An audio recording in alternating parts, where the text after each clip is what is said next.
Ну, здорово! Сегодня я расскажу о том, что с нами произошло за последнее время, почему я так долго пропадал на этом канале, какие планы на будущее, и надеюсь, мне удастся еще вас и удивить, поэтому не переключайтесь, присаживайтесь поудобней и погнали!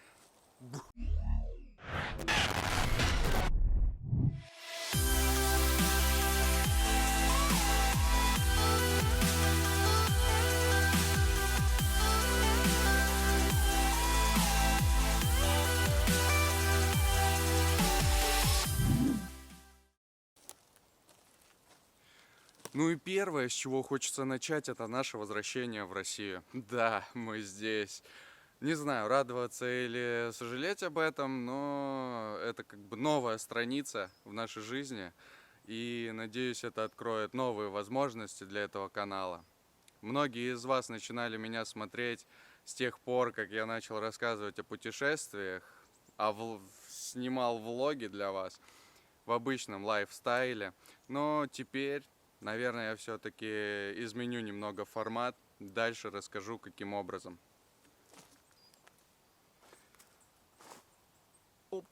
Сторожилы моего канала знают, что этот видеоблог начинался с Бали, а потом я и Ольга улетели в Таиланд. И в Таиланде ничего вообще не говорило о том, что мы в скором собираемся домой обратно в Россию. И сейчас расскажу, какие факторы на это повлияли. Сразу оговорюсь, что не хотелось бы мне затрагивать политические вопросы, назовем их так, да, этот канал не про это. Я расскажу о своих переживаниях, эмоциях и, ну, такие человеческие факторы, которые заставили задуматься все-таки улететь обратно в Россию. Первая причина – это наши друзья, которые раньше нас решили возвращаться домой и звонили нам и рассказывали, как хорошо дома, как все привычно, вкусно и как много друзей и все в этом духе. Это, конечно, сильно нависало над нами и давило. Меня в какой-то момент это даже начало раздражать, я начал психовать. Мне это не нравилось, потому что я был прям жестким противником возвращения. И, собственно, почему все-таки я это отрицал? Сейчас расскажу. Наши знакомые, которые раньше нас решили уехать в Россию, они постоянно находились в кругу друзей, в кругу семьи.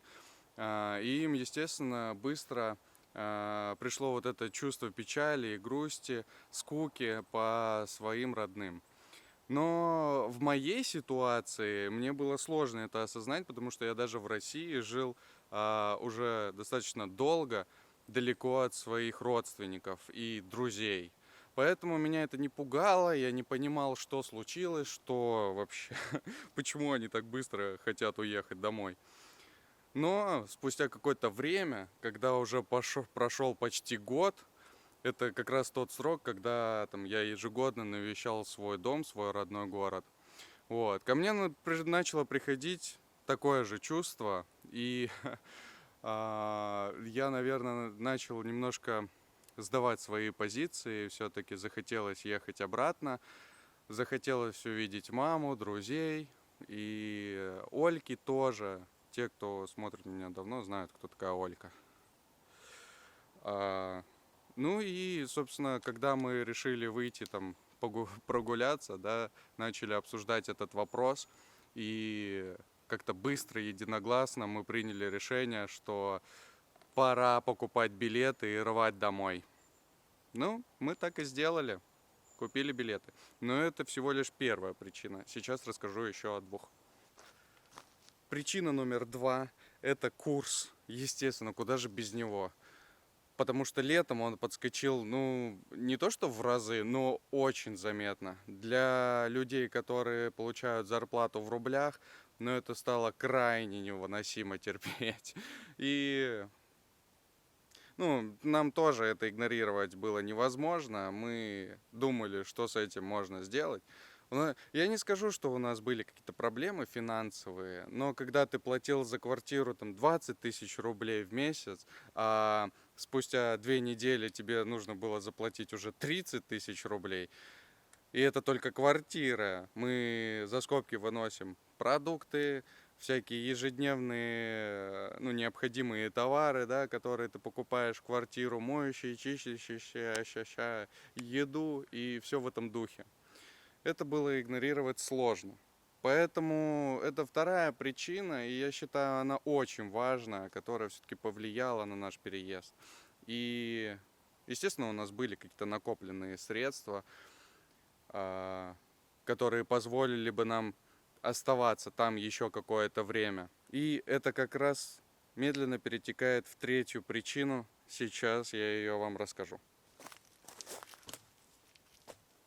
И причина number three, извините за мой акцент, это непонимание, что нам делать дальше в этой стране, ну конкретно в Таиланде, да, в котором мы находились на тот момент. Все как-то протекало как ежедневная рутина. Каждый день уже стал обыденным для нас. Да, там море, солнце, пальмы и все в этом духе, все очень красиво. Но когда ты там уже несколько месяцев, когда ты работаешь, это тебе перестает приносить какое-то удовольствие. И что-то запланировать, посмотреть куда-то там в будущее, подумать, что делать дальше, у нас не получалось. Не получалось придумать что-то толковое. И это тоже повлияло на наше возвращение. Все-таки в России планировать свою жизнь куда проще, привычнее, да. Можно это расценивать, наверное, как слабость, потому что люди хорошо устраивают жизнь за границей. Но мы не были готовы провести такое количество времени вдали от дома, поэтому это нас немножко подкосило, и это третья причина, почему мы все-таки вернулись.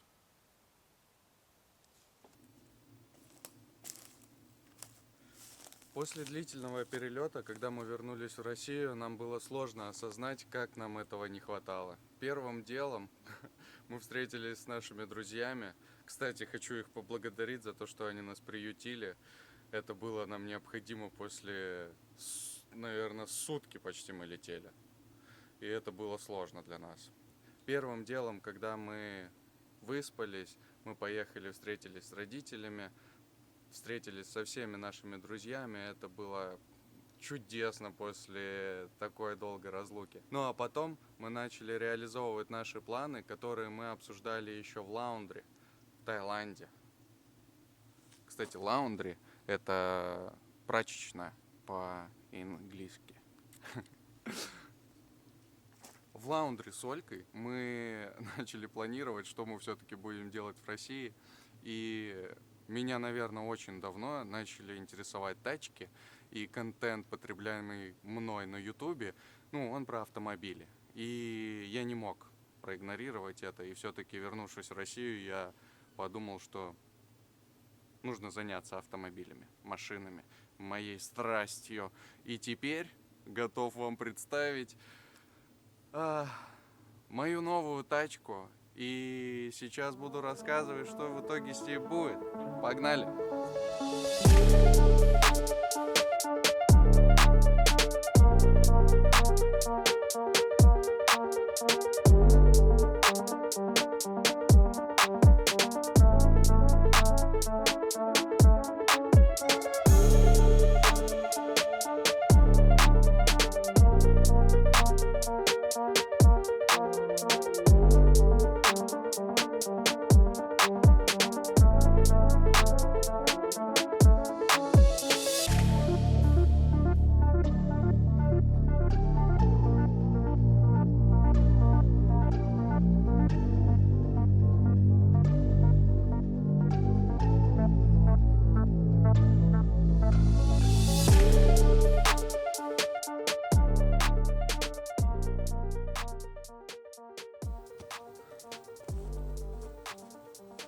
Та-да-да-дам!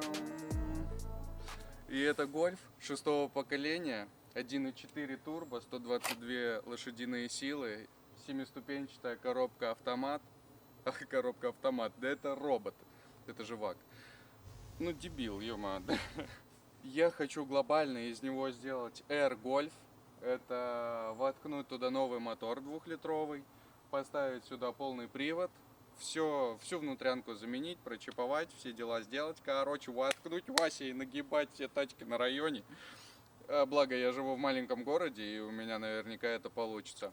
Но кто знает, куда мы еще отправимся, поэтому, ну, на ближайшее будущее, ну как, по финансам, естественно, я думаю, скоро уже открою донаты, потому что, ну, это дорогое удовольствие, ребята, платить за такую тачку. Ну, платить, может, и недорогое, а тюнинговать, ну, достаточно дорого.